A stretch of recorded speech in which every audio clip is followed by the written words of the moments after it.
नमस्कार दोस्तों। आज का टॉपिक है digital point theory. Digital point मतलब दूरस्थ बिंदु, जो ऑर्गन से दूर होकर के भी ऑर्गन के लिए काम करे। जिस तरह से लंग्स मेरा यहाँ पे है, लेकिन लंग्स के लिए कोई पॉइंट लंग्स के पास ना होते हुए कहीं दूर स्थित है, ऐसे पॉइंटों को दूरस्थ बिंदु या digital point, away from the organ body organs, है ना, मतलब अपने पॉइंटों से, अपने ऑर्गन से दूर हो, ऐसे पॉइंटों को हम डिजिटल पॉइंट कहते हैं। तो डिजिटल पॉइंट टोटल 6 होते हैं, या 6 पॉइंट होते हैं, जो कि आपने देखा होगा जो वजू करते हैं जब नमाज पढ़ने के लिए, तो सबसे पहले हाथ धोते हैं, तो हाथ धोते हैं तो ये सारे पॉइंट प्रेस हो जाते हैं, पैरों को भी ऐसे धोते हैं। तो ये 6 पॉइंट वो दिन में 5 बार नमाज अदा करते हैं तो 5 बार प्रेस करते हैं। इसलिए यह हर रिलीजियस में, हर धर्म में कहीं ना कहीं एक्यूप्रेशर को जोड़ा गया है, जिससे कि कई बार ब्लेसिंग देते समय यहाँ पे टैपिंग करना, ये अलग अलग धर्मों में, हर चाहे कैथलिक लोग हों तो यहाँ पे टैपिंग करना, सब में कुछ ना कुछ रिलीजियस में जोड़ा गया है। तो हम बात कर रहे थे डिजिटल पॉइंट की, दूरस्थ बिंदु की। दूरस्थ पॉइंट टोटल 6 होते हैं, 6 होते हैं। 3 हाथ में होते हैं बिलो द एल्बो, एंड 3 नी में होते हैं, नी से बिलो द नी। तो जानते हैं हम हाथ के नीचे कौन कौन से पॉइंट्स होते हैं जो डिजिटल पॉइंट होते हैं। LI4 का आपको लोकेशन पता है। दूसरा होता है P6, और तीसरा जो पॉइंट हमारा होता है हाथ में LU7 को जानने का तरीका ऐसे करेंगे, या तो यहाँ से 2 उंगली रखेंगे तो 1.5 कन above to the wrist joint, तो रिस्ट से ऊपर ये हमारा 1.5 कन LU7 होता है। तो चलिए, और हम इनको जानते हैं इनकी उपयोगिता क्या क्या है। अगर यहाँ से यहाँ तक की कोई बीमारी हो, अब चाहे माइग्रेन हो, चाहे साइनस हो, चाहे आंखों की बीमारी हो, चाहे नोज की बीमारी हो, चाहे माउथ अल्सर हो, चाहे ट्राइजेमिनल न्यूरोलॉजिया हो, चाहे पिंपल्स हो, चाहे गाल की कोई तकलीफ हो, तो इस तरह से यहाँ से, चाहे गले में थ्रोट इन्फेक्शन हो, चाहे थायराइड की बीमारी हो, तो यहाँ से यहाँ तक, यहाँ से यहाँ तक के लिए हमारा पॉइंट होगा, आपको जो दिख रहा है यहाँ पे LI4। जी हाँ दोस्तों, LI, यहाँ से यहाँ की कोई बीमारी, तो आपका जो पॉइंट होगा LI4 होगा, जो कि आपको स्क्रीन पे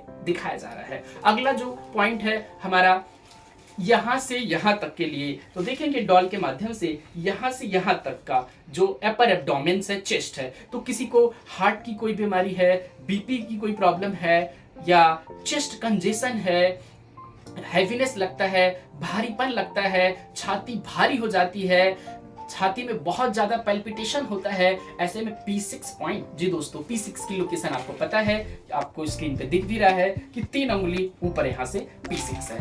तो यहाँ से यहाँ तक की कोई बीमारी बिना सोचे आप तुरंत सिलेक्शन करेंगे P6 का।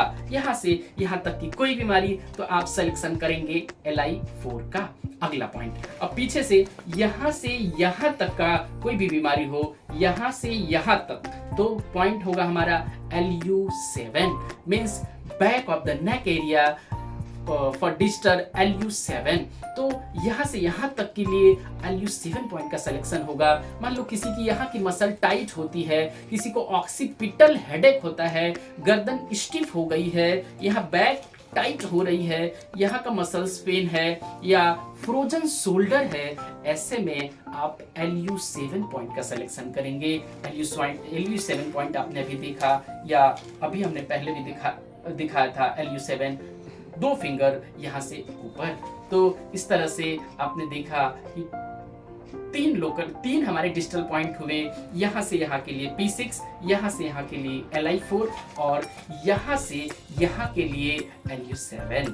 अब हम चलते हैं पैर के ऊपर। पैर में भी 3 डिजिटल होते हैं, UB40, उसके बाद ST36, SP6। तो अब हम सबसे पहले UB40 की बात करते हैं। अब यहाँ तक तो LU7 ने कवर किया था। अब इससे नीचे यहाँ और यहाँ तक का कुछ भी प्रॉब्लम हो, ऐसे में चाहे स्लिप डिस्क हो, शैटिका हो, बैक पेन हो, लंबैगो हो, stiffness of the back muscles हो, इस तरह की कोई भी जो बैक से रिलेटेड हो, तो UB40 इसका जो पॉइंट पे ट्रीटमेंट हम यहाँ से यहाँ तक के लिए स्क्रीन पे दिख रहा है UB40। जी हाँ, UB40 पॉइंट यहाँ पे होता है घुटने के पीछे, यहाँ से यहाँ के लिए कमांड करता है। तो बिना सोचे बिना समझे यहाँ की कोई भी प्रॉब्लम हो, तुरंत UB40 को सेलेक्ट करिए। अगला पॉइंट, अगला यहाँ से abdomen means lower abdomen. Chest पे तो P6 आपने देखा था, यहाँ से यहाँ तक का कोई प्रॉब्लम हो तो यहाँ के लिए हम लेंगे ST36। मान लो किसी के लीवर में सूजन हो, डायबिटीज हो, गैस हो, एसिडिटी हो, कॉन्स्टिपेशन हो,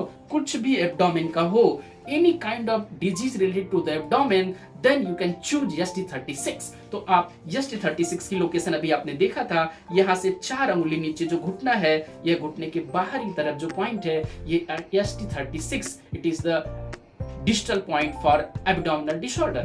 तो आपने ST36 देखा। इसके बाद SP6 genital area, sexual area, reproductive organs जैसे female infertility, male infertility, dream या स्पर्मेटोरिया हो गया, या पॉलीसिस्टिक ओवेरियन डिजीज हो गया, सिस्टाइटिस हो गया, या इस तरह की जो भी गायनिकोलॉजिकल डिजीज है SP6। जी हाँ, पायल इसीलिए फीमेल को पहनाया जाता है कि पायल वहां पे प्रेस होती रहे और उनके पीरियड्स का पेन है, एमेनोरिया है, डिस्मेनोरिया है, ल्यूकोरिया है, फीमेल इनफर्टिलिटी है, पीरियड्स के टाइम का पेन हो एवरी मंथ का, यह सारा कम करे। तो P6 कोई भी, चाहे मेल रिप्रोडक्टिव ऑर्गन का कोई प्रॉब्लम हो, फीमेल रिप्रोडक्टिव ऑर्गन का कोई भी प्रॉब्लम हो, गायनिकोलॉजिकल कोई भी प्रॉब्लम हो, मेल की रिप्रोडक्टिव ऑर्गन की प्राइवेट कोई भी प्रॉब्लम हो, ऐसे में आप SP6 यहाँ से 4 अंगुली, यह जो एंकल हमारा है, यह बोन है मीडियल मेल्यूलस, इस बोन से 4 फिंगर मींस 3 कन ऊपर यह पॉइंट आता है SP6।